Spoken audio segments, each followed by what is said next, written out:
నమస్తే, welcome to ANN. నేను Lakshminag Naraharshetty. Headlines చూద్దాం. సచివాలయంలో రాజీవ్ గాంధీ ముఖ్యమంత్రి రేవంత్ రెడ్డి నివాళులు. దేశానికి సాంకేతికతను పరిచయం చేస్తున్న నేత రాజీవ్ అన్న సూర్య. రాష్ట్రంలో కొలువైన నూతన మహిళా కమిషన్ విజయలక్ష్మి టీంతో ప్రమాణ స్వీకారం చేయించిన మంత్రి పొన్నం.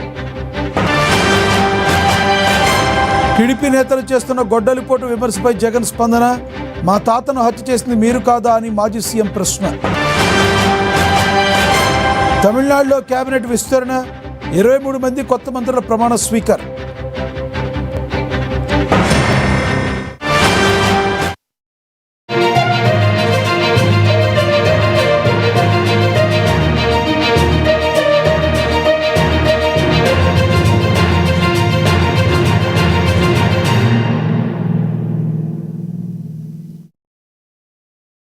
బ్రేకింగ్ న్యూస్ చూస్తున్నాం. తమిళనాడు రాజకీయాల్లో సరికొత్త అధ్యాయం మొదలైంది.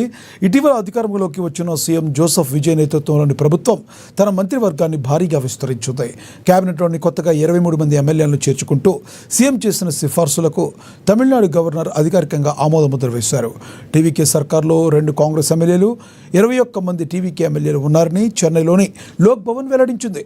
మే 10వ తేదీన సీఎం విజయ్తో పాటు మరో 9 మంది మంత్రులు మాత్రమే బాధ్యతలు స్వీకరించగా తాజా విస్తరణలో విజయ్ సర్కార్లోని మొత్తం మంత్రుల సంఖ్య 32కు చేరుకుంది.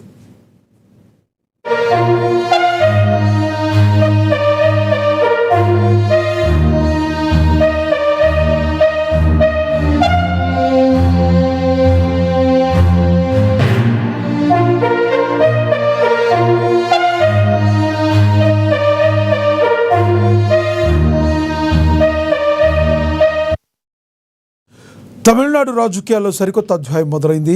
ఇటీవల అధికారంలోకి వచ్చిన సీఎం జోసెఫ్ విజయ్ నేతృత్వంలోని ప్రభుత్వం తన మంత్రివర్గాన్ని భారీగా విస్తరించింది. కేబినెట్లోకి కొత్తగా 23 మంది ఎమ్మెల్యేలను చేర్చుకుంటూ సీఎం చేసిన సిఫార్సులకు తమిళనాడు గవర్నర్ అధికారికంగా ఆమోదముద్ర వేశారు. టీవీకే సర్కార్లో 2 కాంగ్రెస్ ఎమ్మెల్యేలు, 21 మంది టీవీకే ఎమ్మెల్యేలు ఉన్నారని చెన్నైలోని లోక్ భవన్ వెల్లడించింది. మే 10వ తేదీన సీఎం విజయ్తో పాటు మరో 9 మంది మంత్రులు మాత్రమే బాధ్యతలు స్వీకరించగా తాజా విస్తరణతో విజయ్ సర్కార్లోని మొత్తం మంత్రుల సంఖ్య 32కు చేరుకుంది.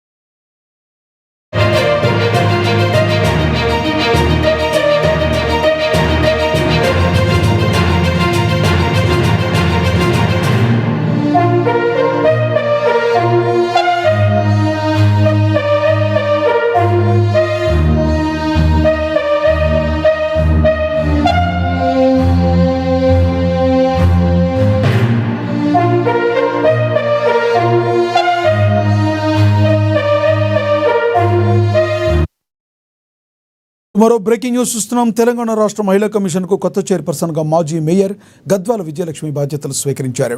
హైదరాబాద్ బుద్ధ భవన్లో నిర్వహించిన కార్యక్రమంలో మంత్రి పొన్నం ప్రభాకర్ ఆమెతో పాటు కమిషన్ సభ్యులతో ప్రమాణ స్వీకారం చేయించారు. మహిళా సమస్యల పరిష్కారం, వారి హక్కుల పరిరక్షణ, అభ్యున్నతి కోసం సమర్థవంతంగా పనిచేయాలని మంత్రి ఆకాంక్షించారు. జిహెచ్ఎంసీ మేయర్గా పనిచేసిన అనుభవంతో మహిళా కమిషన్ను మరింత ముందుకు తీసుకువెళ్తారని విశ్వాసం వ్యక్తం చేశారు. ఇక మహిళా కమిషన్ సభ్యులుగా తెలంగాణ అమరవీరుల కుటుంబాలకు కూడా చోటు కల్పించింది ప్రభుత్వం. తెలంగాణ ఉద్యమకారుడు శ్రీకాంతాచారి తల్లి శంకరమ్మ, చాకలి ఐలమ్మ మనవరాలు చిట్యాల శ్వేతతో పాటుగా శశికళ యాదవ్ రెడ్డి, సదాలక్ష్మి, రాధాబాయి, ఆశా షకీరాను సభ్యులుగా నియమించింది సర్కార్.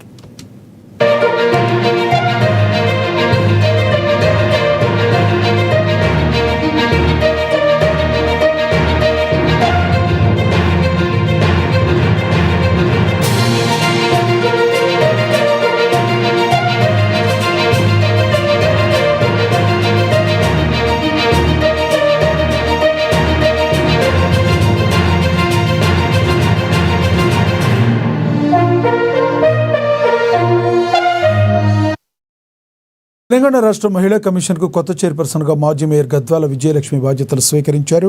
హైదరాబాద్ బుద్ధభవన్లో నిర్వహించిన కార్యక్రమంలో మంత్రి పొన్నం ప్రభాకర్ ఆమెతో పాటు కమిషన్ సభ్యులతో ప్రమాణ స్వీకారం చేయించారు. ఇదే విషయానికి సంబంధించి మరింత సమాచారాన్ని మా ప్రతినిధి హరీష్ అందిస్తారు. హరీష్, చెప్పండి, మీ దగ్గర ఉన్న తాజా సమాచారం ఏంటి? తెలంగాణ రాష్ట్ర మహిళా కమిషన్ కొత్త చైర్మన్ గా మాజీ మేయర్ గద్వాల విజయలక్ష్మి ఈ రోజు బాధ్యతలు స్వీకరించిన నేపథ్యం అయితే స్వీకరించాలని చెప్పవచ్చు. ప్రధానంగా హైదరాబాద్ బుద్ధభవన్ లో నిర్వహించిన కార్యక్రమంలో మంత్రి పొన్నం ప్రభాకర్ తో పాటుగా మహిళా కమిషన్ సభ్యులతో ప్రమాణ స్వీకారం చేయించారు. మహిళా సమస్యలకు సంబంధించిన పరిష్కారం కావచ్చు, మహిళా హక్కుల పరిరక్షణకు సంబంధించి కావచ్చు, మహిళా అభ్యున్నతి కోసం సమృద్ధంగా పనిచేయాలని కూడా మంత్రి ఆకాశించిన నేపథ్యం అయితే కనిపిస్తుంది. మొత్తంగా గద్వాల విజయలక్ష్మికి సంబంధించి కావచ్చు, ఒక ఫైర్ బ్రాండ్ ఉమెన్ అని చెప్పొచ్చు. గతంలో ఏదైతే హైదరాబాద్ జిహెచ్ఎంసీ మేయర్ గా పనిచేశారు, జిహెచ్ఎంసీ సమస్యలతో పాటుగా మొత్తంగా ఒక ఫైర్ ఉమెన్ గా పేరు తెచ్చుకునే నేపథ్యం అయితే కనిపిస్తా ఉంది. ఇప్పుడు మరోసారి మహిళా కమిషన్ చైర్మన్ గా రాష్ట్ర ప్రభుత్వంకు అవకాశం కల్పించిన నేపథ్యం అయితే కనిపిస్తా ఉంది. మొత్తంగా దీంట్లో జిహెచ్ఎంసీ మేయర్ గా పనిచేసిన అనుభవం కావచ్చు, మహిళా కమిషన్ కు మరికొంత అయితే కమిషన్ తో మరింత ముందుకు వెళ్లేందుకు ఏదైతే విశ్వాసం వ్యక్తం చేసిన నేపథ్యం అయితే కనిపిస్తుంది. మహిళా సంబంధించిన కమిషన్ సభ్యులుగా తెలంగాణ అమరవీరుల కుటుంబాలకు సంబంధించి కూడా చోటు కల్పించడం జరిగింది. దాంట్లో తెలంగాణ ఏదైతే ఉద్యమకారుడు శ్రీకాంతాచారి తల్లి శంకరమ్మ, చాకలి ఐలమ్మ మనవరాలు చిత్యాల శ్వేతతో పాటుగా శశికళ, యాదవరెడ్డి, సదాలక్ష్మి, రాధాబాయి, ఆశయ్, షకీరాలకు సంబంధించిన సభ్యులుగా నియమించింది. మొత్తంగా ఇప్పుడు ఈ మహిళా కమిషన్ సంబంధించి కూడా పకడ్బందీగా పనిచేయబోతున్న నేపథ్యం అయితే కనిపిస్తా ఉంది. ఎందుకంటే గతంలో దీనికి నేరెళ్ళ శారదకు సంబంధించి కూడా మహిళా కమిషన్ చైర్మన్ గా పనిచేశారు. పదవి కాలం పూర్తయిన నేపథ్యం కావచ్చు. ఇప్పుడు జిహెచ్ఎంసీ మేయర్ గా కొనసాగిన గతంలో గద్వాల విజయలక్ష్మికి సంబంధించి కూడా ఈ ప్రతిష్టాత్మకమైన పదవిని చేపట్టిన నేపథ్యం అయితే కనిపిస్తుంది. ఎందుకంటే రాష్ట్ర ప్రభుత్వానికి సంబంధించి మహిళలకు పెద్దపీట వేసింది. ఎప్పుడైతే కాంగ్రెస్ ప్రభుత్వం ఏర్పడ్డదో మొట్టమొదటిగా ఇంప్లిమెంట్ చేసిన పథకంకి సంబంధించి మహిళలకు ఉచిత బస్ ప్రయాణం కావచ్చు, 500 గ్యాస్ సిలిండర్ కావచ్చు, విద్యుత్ సబ్సిడీకి సంబంధించి కూడా మహిళల పేరు పైన కూడా ఈ పథకాలను చేస్తా ఉన్నది. వడ్డీ లేని రుణాలు, అలాగే ఇందిరమ్మ ఇళ్లకు సంబంధించి కావచ్చు, మహిళలకు సంబంధించి కూడా మరికొన్ని సంక్షేమ పథకాలు తీసుకొస్తా ఉన్నది, ప్రవేశపెడతా ఉన్నది. మహిళలకు సంబంధించి కూడా మహిళా క్యాంటీన్లకు సంబంధించి ప్రభుత్వంలో ఏదైతే ప్రభుత్వ కార్యాలయంలో మహిళా క్యాంటీన్లను ఏర్పాటు చేశారు. ఇక మరికొన్ని పథకాలను మహిళలకు తీసుకొస్తున్న నేపథ్యం అయితే కనిపిస్తుంది. వాటితో పాటు మహిళా అభివృద్ధితో పాటుగా మహిళలకు జరుగుతున్న ఆకృత్యాలు, దాడులకు సంబంధించి కావచ్చు, మహిళల పైన జరుగుతున్న వివక్షకు సంబంధించి కావచ్చు, వీటన్నిటినీ పకడ్బందీగా అరికట్టేందుకు ఒక ఫైర్ ఉమెన్ ను ఇప్పుడు మహిళా కమిషన్ చైర్మన్ గా నియమించడం పట్ల కూడా మొత్తంగా రాష్ట్ర వ్యాప్తంగా హర్షాతిరేకలు వ్యక్తమవుతున్న నేపథ్యం అయితే కనిపిస్తాం. ఎందుకంటే గత కొద్ది రోజులుగా చూస్తున్నాం తెలంగాణ మహిళా కమిషన్ మహిళల పైన జరుగుతున్న అన్యాయాలు కావచ్చు, వేధింపులు కావచ్చు, వివక్షకు సంబంధించిన అంశాలపైన కూడా రాష్ట్ర ప్రభుత్వం కీలకంగా చర్యలు తీసుకుంటా ఉన్నది. ఎప్పటికప్పుడు సంబంధించి కూడా వాటిపైన కఠినమైన చర్యలు తీసుకుంటున్న నేపథ్యం అయితే కనిపిస్తా ఉన్నది. కాబట్టి మహిళా భద్రత కావచ్చు, హక్కులు కావచ్చు, సంక్షేమ పథకాల అమలుపై కూడా ప్రత్యేక దృష్టి పెట్టే విధంగా ఇప్పుడు Gadwal Vijayalakshmi fire brand women అని చెప్పొచ్చు. ఆమె గతంలో పనిచేసిన అనుభవం ఉన్నది, జిహెచ్ఎంసీ మేయర్ గా పనిచేసిన అనుభవం ఉన్నది.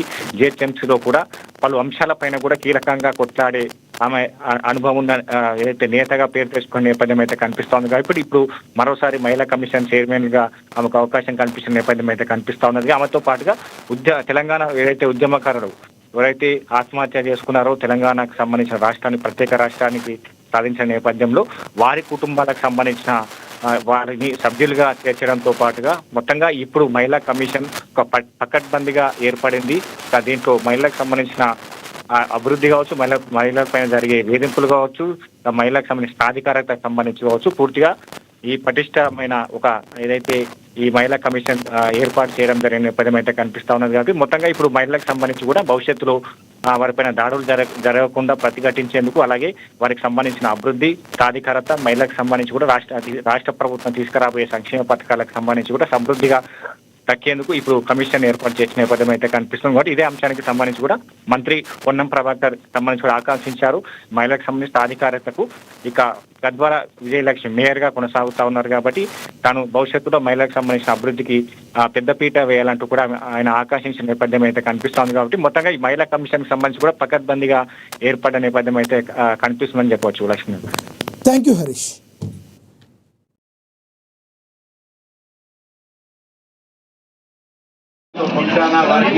శుభాభినందనలు తెలియజేస్తా ఉన్నాం. తప్పకుండా తెలంగాణ మహిళా కమిషన్ తెలంగాణ మహిళల హక్కుల కోసం, తెలంగాణ మహిళల సంరక్షణ కోసం, వారి అభ్యున్నతి కోసం కృషి చేస్తున్న సందర్భంగా మనవి చేస్తున్నాం. మరి గద్వాల విజయలక్ష్మి గారు గతంలో మేయర్గా పనిచేసిన కుటుంబ నేపథ్యము, క్రమశిక్షణతో మహిళల హక్కుల కోసం ప్రభుత్వం ద్వారా రావాల్సినటువంటి అనేక అంశాలను సాధించుకోవడంతో పాటుగా బాహ్య ప్రపంచంలో కూడా వారి హక్కులకు ఎక్కడ విఘాతం కలగకుండా చూసే విషయంలో కూడా మహిళా కమిషన్ ఒక రక్షక కోటలాగా కవచంలాగా ఉండాలని ప్రభుత్వం భావిస్తూ ఉంది. అందుకే గౌరవ ముఖ్యమంత్రి గారు ప్రత్యేకించి మరి ఈరోజు గద్వాల విజయలక్ష్మి గారు చైర్మన్గా మిగతా అందరికీ ఒక కొత్త మహిళా సంఘాల ఒక సామాజిక సేవలో ఉన్నటువంటి మిగతా సభ్యులందరినీ కూడా నియమించడం జరిగింది. వారందరూ కూడా పేరు పేరున అభినందనలు. ప్రత్యేకించి చైర్మన్ గారి నాయకత్వంలో సభ్యులందరూ కూడా కలిసి తెలంగాణ మహిళలకు మేము అండగా ఉన్నాము అనేటువంటి విశ్వాసాన్ని కలగజేయడం ద్వారా తెలంగాణ మహిళలు స్వేచ్ఛగా వారి యొక్క ఆకాంక్షలకు అనుగుణంగా తెలంగాణ ప్రభుత్వ కార్యక్రమాల్లో భాగస్వాములు కావాలని సందర్భంగా కోరుతూ పక్షాన వారికి శుభాభినందనలు.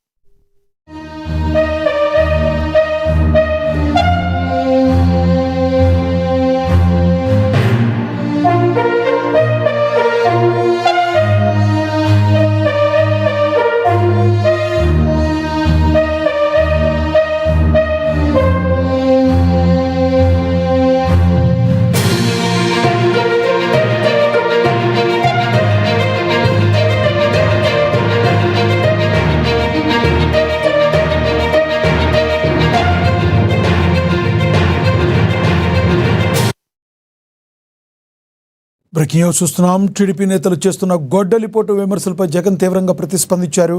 మా కుటుంబంలో 3 హత్య రాజకీయాలకు బలయ్యారని ఆయన పేర్కొన్నారు. మా తాత రాజారెడ్డిని చంపించిన హంతకులను టీడీపీ ఆఫీసులో దాచిపెట్టింది నిజం కాదా అని ప్రశ్నించారు. వైఎస్ఆర్ మరణానికి ముందు అసెంబ్లీలో చంద్రబాబు మాట్లాడుతూ నువ్వు మళ్లీ అసెంబ్లీకి ఎలా వస్తావో చూస్తా అని బెదిరించలేదా అని గుర్తు చేశారు. వివేక బాబాయ్ హత్య జరిగింది కూడా టీడీపీ పాలనలోనేనని ఆయన ఆరోపించారు. నాడు వంగవీటి రంగాను హత్య వెనుక చంద్రబాబు ఉన్నారని హరిరామ జోగయ్య స్వయంగా చెప్పారన్నారు. ఆ కేసులో నిందితుడైన వెలగపూడి రామకృష్ణ ఇప్పటికీ టీడీపీ ఎమ్మెల్యేగా ఉన్నారని జగన్ విమర్శించారు. సొంత మామ ఎన్టీఆర్కే వెన్నుపోటు పొడిచిన పార్టీని లాక్కున్న చంద్రబాబుకు గొడ్డళ్లు గుణపాలు దింపడం పుట్టినప్పటి నుంచి అనువాలటని ఆయన ఆరోపించారు. ఎవరిది గొడ్డలి పార్టీనో ప్రజలకు బాగా తెలుసంటూ జగన్ పదునైన వ్యాఖ్యలు చేశారు. చంద్రబాబు అసలు ఎవరిదయ్యా గొడ్డలి పార్టీ అని చంద్రబాబు సీరియస్గా క్వశ్చన్ చేస్తా ఉన్నా. ఎవరిదయ్యా గొడ్డలి పార్టీ, ఎవరిదయ్యా గన్ కల్చర్, ఎవరివయ్యా హత్యా రాజకీయాలు, ఎవరివి హత్యా రాజకీయాల సంస్కృతి అని అడుగుతా ఉన్నా. చంద్రబాబు నాయుడు గారిని సూటిగా మా కుటుంబంలో ముగ్గురు మా తాతగారు, మా నాన్నగారు, మా చిన్నాన్నగారు ముగ్గురు బలైపోయారు. మేం బాధితులం కానీ మా పైనే వీళ్ళు తప్పుడు రాజకీయాలు చంద్రబాబు నాయుడు గారు చేయిస్తారు. మా తాతగారు రాజారెడ్డి గారిని చంపింది ఎవరు అని అడుగుతా ఉన్నా చంద్రబాబు నాయుడు గారిని. టీడీపీ వాళ్ళు కాదా? ఈ ఘటన చంద్రబాబు ముఖ్యమంత్రిగా ఉన్నప్పుడు కాదా జరిగింది అని అడుగుతా ఉన్నా. 1999 అసెంబ్లీ ఎన్నికలకు ఏడాది ముందు 1999 చంద్రబాబు నాయుడు గారు ముఖ్యమంత్రిగా ఉన్నారు. కేవలం నాన్నగారిని రాజశేఖర రెడ్డి గారిని పులివెందులకి కట్టడి చేయాలి అన్న ఒక్క రాజకీయ కోణంతో ఆ కేసులో దోషులను బరితెగించి హైదరాబాద్ తెలుగుదేశం పార్టీ సెంట్రల్ ఆఫీస్లో ఎన్టీఆర్ ట్రస్ట్ భవన్లో పెట్టి అధికార దుర్వినియోగం చేసి వాళ్ళని రక్షించినారు, జైలుకు కూడా పంపకుండా. మరి ఇది ఎవరిదయ్యా క్రిమినల్ బ్రెయిన్ చంద్రబాబు గారు అని అడుగుతాను.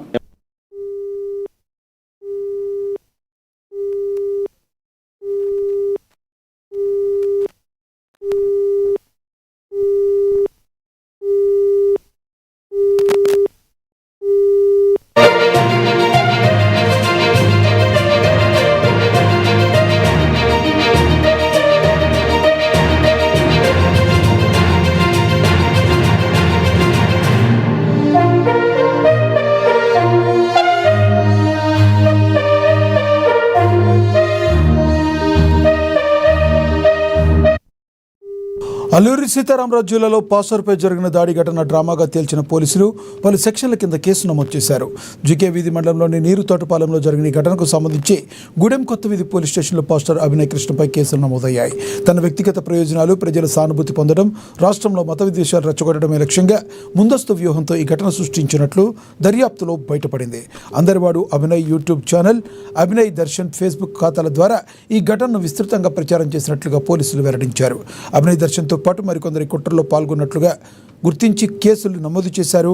భరోసా పార్టీ పేరుతో రాజకీయ పార్టీ ఏర్పాటు చేసి ప్రజల్లో మైలేజ్ పొందేందుకు ఈ తరహా ఉద్రిక్తతలు తెరలేపినట్లు పోలీసులు పలు అనుమానాలు వ్యక్తం చేస్తున్నారు. కేసుపై ప్రస్తుతంలో లోతైన దర్యాప్తు కొనసాగుతుంది. రిలీజియస్ ఫీలింగ్స్లో 302 సెక్షన్స్ కూడా యాడ్ చేయడం జరిగిన. దీంతో సహా ఇప్పుడు దాకా మనకి ఇన్వెస్టిగేషన్లో తెలిసిన ప్రకారంగా ఈ మొత్తం స్కెచ్ చేసిన వ్యక్తి A1 దారా Abhinay Darshan, son of Sundar Raju, native of Kadapa town, Prakash Nagar. అతనితో సహా A2 Billa Kiran alias Kiran George from Palnadu district Sattenapalli town నుండి. ఈ ఇద్దరితో సహా విలేజెస్లో తిరుగుతున్న ఇద్దరు మనిషి కే బ్యానర్ అండ్ భాను ప్రసాద్. ఇప్పుడు దాకా మీరు అందరూ మీడియాలో నడిచిన ఒక వాళ్ళపైన దాడి జరిగిన ఆ సంఘటనలో కొంతమంది మాస్క్లో కనిపిస్తున్నారు. వాళ్ళని కూడా మనం ఐడెంటిఫై చేయడం జరిగిన. దాంట్లో మన జిల్లా నుండి ఈ 4 మనిషి ఉన్నారు. వసంత కుమార్ కొట్టంకి పంచాయత్ నుండి. పెట్రోల్, డీజిల్ ధరలను పెరుగుదలకు నిరసనగా తెలంగాణ ప్రభుత్వం ఇప్పుడు ఆలేరు ఎమ్మెల్యే బీర్లా ఐలయ్య సైకిల్ యాత్ర చేపట్టారు. యాదాద్రి భువనగిరి జిల్లా యాదగిరిగుట్ట పట్టణం నుండి మాటకొండూరు వరకు ఈ యాత్ర కొనసాగింది. అనంతరం మోటాకొండూరు మండలంలోని ప్రధాన సమస్యలపై అధికారులతో సమీక్ష నిర్వహించారు. ధాన్యం కొనుగోలు కేంద్రాలను సందర్శించి రైతులకు ఎలాంటి ఇబ్బందులు కలగకుండా చర్యలు తీసుకోవాలని ఆదేశించారు. అలాగే మండల కేంద్రంలో నిర్మాణంలో ఉన్న మండల ప్రజా పరిషత్ కార్యాలయం, తహసీల్దార్ కార్యాలయ పనులను ఆయన పరిశీలించారు.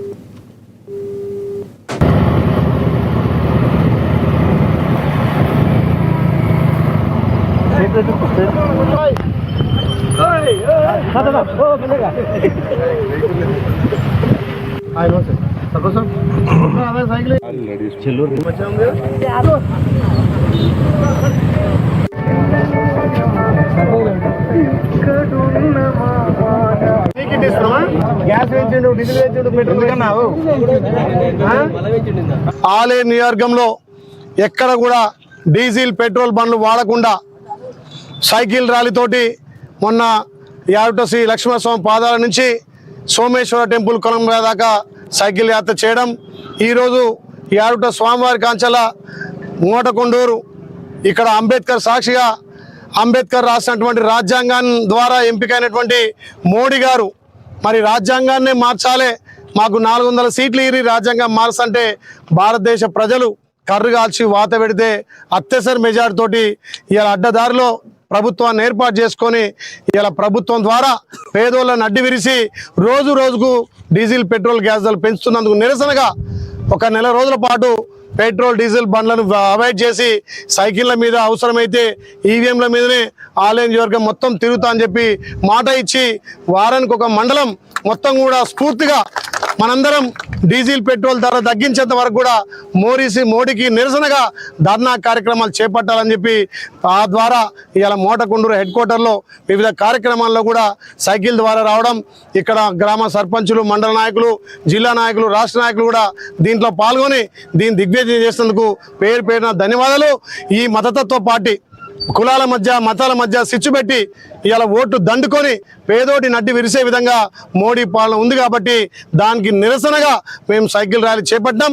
తప్పకుండా మోడీ మెడలు వంచైనా పెట్రోల్, డీజిల్ ధర తగ్గిస్తామని చెప్పి అక్కడ మా ఎల్ఓపి నాయకుడు రాహుల్ గాంధీ గారు ఈ ప్రజాపాలన ద్వారా గౌరవ ముఖ్యమంత్రి రేవంత్ అని కూడా ఇలా ప్రజల కోసం ఎన్నో సంక్షేమాలు ఇచ్చి పేద ప్రజల కోసం కులగణనపై సుప్రీంకోర్టు ఇచ్చిన తీర్పు చారిత్రాత్మకమని, ఇది కేంద్ర ప్రభుత్వం బీసీల సంయుక్త విజయమని జాతీయ బీసీ సంక్షేమ సంఘం అధ్యక్షుడు ఆర్ కృష్ణయ్య హర్షం వ్యక్తం చేశారు.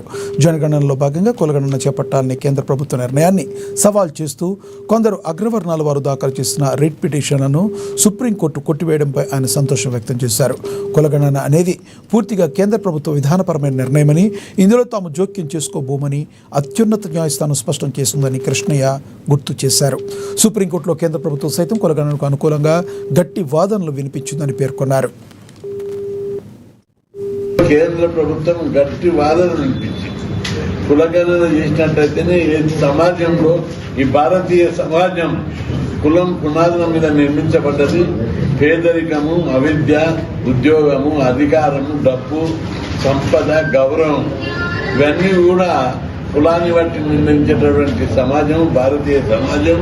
అందుకే ఈ వివక్షతలు, అసమానతలు, సామాజిక ఆర్థిక వివక్షతలు, సామాజిక ఆర్థిక అసమానతలు, రాజకీయ అసమానతలు తొలగిపోవాలంటే తప్పనిసరి ఏ కులాలు వెనుకబడినాయో ఆ కులాలకు మనం ప్రత్యేకమైనటువంటి ప్రాతినిధ్యం కల్పించాలంటే ఆ కులాల లెక్కలు తెలవాలి. ఏ కులం ఎక్కడ వెనుకబడిందో కులాల లెక్కలు తీసినప్పుడే తెలుస్తుంది, కరెక్ట్ స్టాటిస్టిక్ ఫిగర్ తెలుస్తుంది అని చెప్పి సుప్రీంకోర్టులో కేంద్ర ప్రభుత్వం వాదించింది. కేంద్ర ప్రభుత్వ వాదనను సుప్రీంకోర్టు ఏకీభవించింది. నిజమే, కులాల లెక్కలు ఉన్నప్పుడే సమాజంలో అభివృద్ధికి చర్యలు తీసుకునే వీలైతే. ఏ కులం అభివృద్ధి చెందలేదు, ఏది చెందాలి. విద్యలో ఏ కులం అభివృద్ధి చెందలేదు, ఉద్యోగాలలో ఏ కులానికి ప్రాతినిధ్యం లేదు, రాజకీయంగా ఏ కులానికి ప్రాతినిధ్యం లేదు. ఏ కులాన్ని మనం డెవలప్. మెదక్ జిల్లా అభివృద్ధిపై గత పాలకులు పూర్తిగా నిర్లక్ష్యం వహించారని తెలంగాణ రక్షణ సేన పార్టీ నేత భట్టి అజయ్ విమర్శించారు. 1957 నుండి ఇప్పుడు ఆశించిన స్థాయిలో అభివృద్ధి చెందలేదన్నారు. ఇండస్ట్రియలైజేషన్ లేకపోవడం, ప్రైవేట్ పెట్టుబడులు రాకపోవడం వల్ల యువత ఉపాధి కోసం హైదరాబాద్కు వలస వెళ్లాల్సి వస్తుందని తీవ్ర ఆవేదన వ్యక్తం చేశారు. మెదక్ అభివృద్ధికి పరిశ్రమలు, స్కిల్ డెవలప్మెంట్ సెంటర్లు, ఉన్నత విద్యా సంస్థలు అవసరమని ఆయన పేర్కొన్నారు. ట్రస్ట్ స్టార్ట్ చేయడం జరిగింది.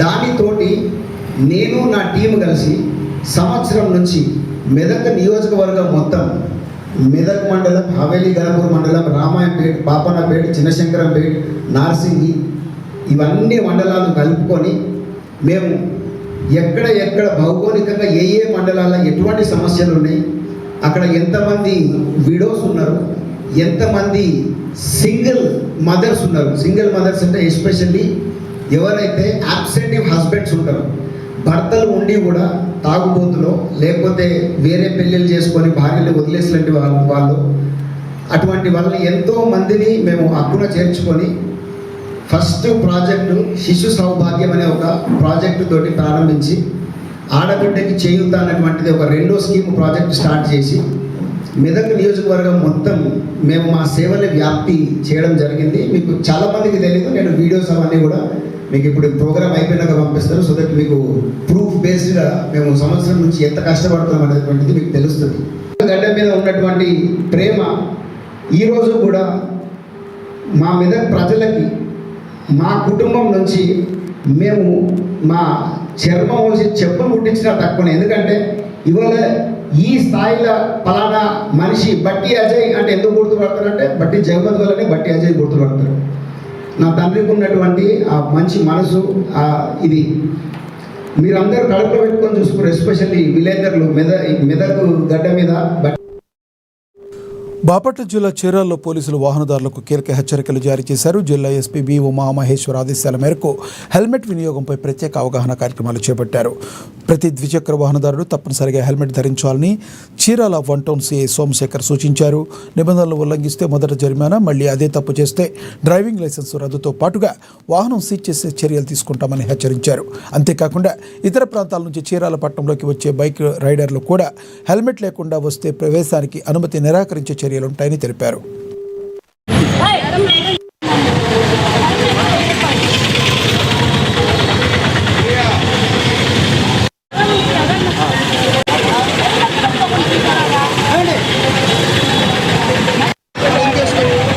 బాపట్ల ఎస్పీ సార్ ఉత్తర్వుల ప్రకారం శిరోరక్ష ప్రాణరక్ష అనేటువంటి కార్యక్రమాన్ని నిర్వహించడం జరుగుతుంది.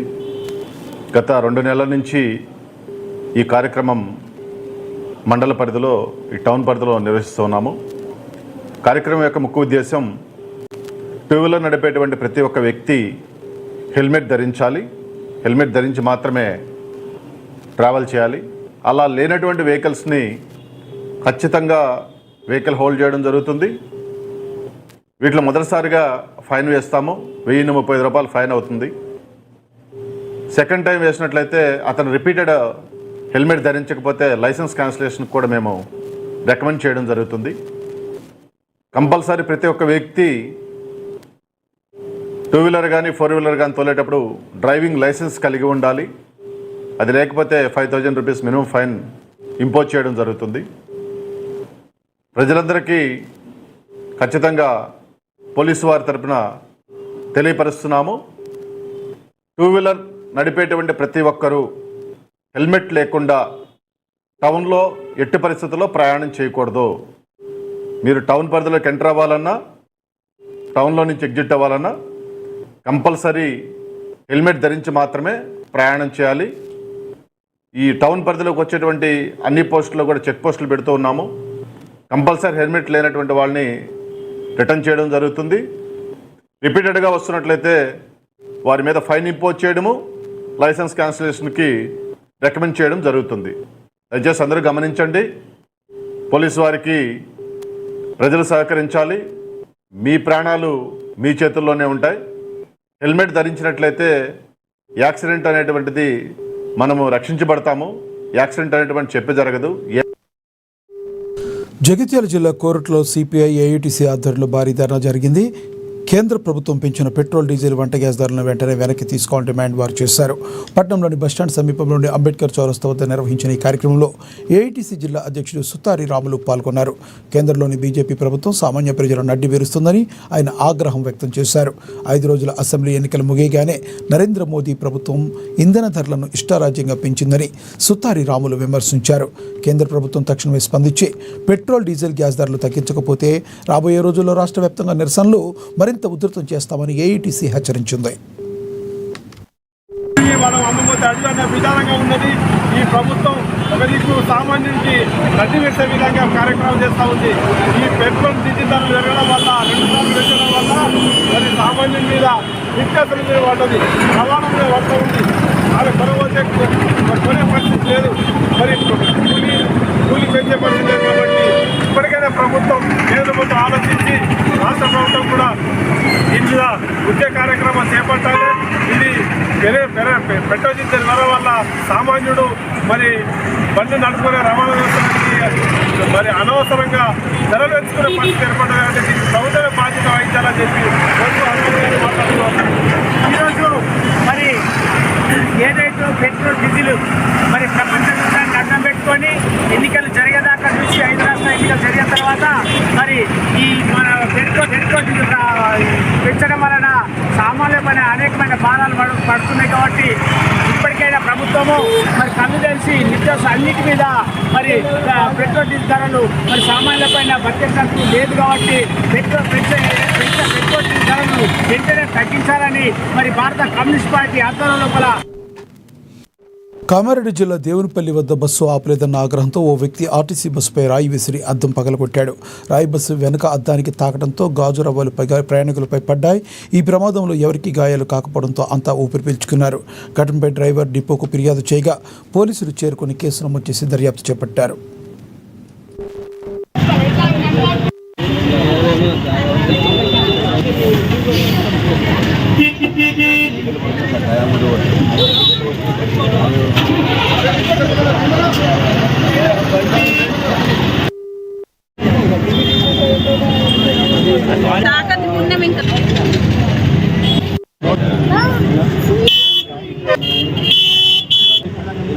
ఏం మాట్లాడలేదు, నేనేం మాట్లాడలేదు. నేను ఇక్కడ డ్రైవర్ గారు మాట్లాడుతున్నాను. నేను ఇక్కడ మాట్లాడలేదు, పోలీసులు వచ్చాను. నల్గొండ జిల్లా కేతపల్లి మండలం పోలీస్ స్టేషన్ పరిధిలో భారీ అగ్ని ప్రమాదం సంభవించింది. పోలీస్ స్టేషన్ ఆవరణలో ఉన్న పలు వాహనాలు మంటల్లో కాలి బూడిదయ్యాయి. వ్యవసాయ, వరి పొలాల్లో గుర్తు తెలియని వ్యక్తులు నిప్పు పెట్టడంతో ఈ ప్రమాదం జరిగినట్లు సమాచారం. పొలాల్లో రాజుకున్న మంటలు పక్కనే ఉన్న పోలీస్ స్టేషన్ వైపు వేగంగా వ్యాపించాయి. వివిధ కేసుల్లో సీజ్ చేసి పోలీస్ స్టేషన్ ఆవరణలో ఉన్న మోటార్ సైకిళ్లు, ఇతర వాహనాలకు మంటలు చుట్టుముట్టాయి. దీంతో పోలీస్ స్టేషన్ ప్రాంగణంలో ఒక్కసారిగా దట్టమైన పొగలు, మంటలు చెలరేగాయి. ఈ ప్రమాదానికి కారణమైన పొలాల్లో నిప్పు పెట్టిన గుర్తు తెలియని వ్యక్తులపై పోలీసులు కేసు నమోదు చేసి దర్యాప్తు చేస్తున్నారు.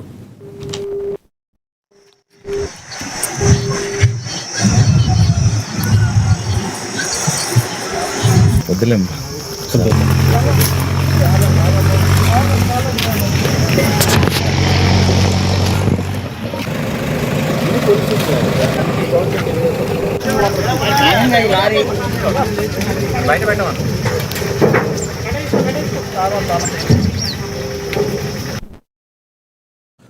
వరంగల్ జిల్లా దుగ్గొండి మండలం లక్ష్మీపురం గ్రామంలో దారుణ ఘటన చోటు చేసుకుంది. తాళ్ల సుమలత అనే వివాహితను గుర్తు తెలియని దుండగులు గొంతు కోసి హత్య చేసి ఎస్ఆర్ఎస్పీ కాలువలో పడేశారు. సమాచారం అందుకున్న దుగ్గొండి ఎస్ఐ రావుల రణధీర్ రెడ్డి ఘటనా స్థలానికి చేరుకుని వివరాలు సేకరించారు. 4 ఏళ్ల క్రితం సుమలత భర్త మరణించగా ఆమెకి 2 పిల్లలు ఉన్నట్లుగా తెలిసింది. వివాహేతర సంబంధాల కోణంలో పోలీసులు అనుమానం వ్యక్తం చేస్తున్నారు. మృతదేహాన్ని పోస్టుమార్టం నిమిత్తం ఆసుపత్రికి తరలించి ఘటనపై పోలీసులు దర్యాప్తు చేస్తున్నారు.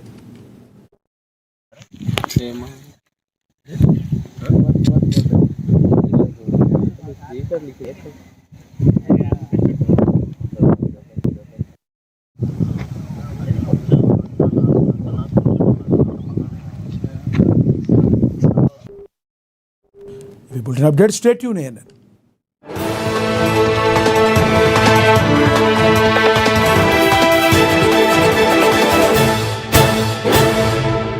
తెలుగు, ఉర్దూ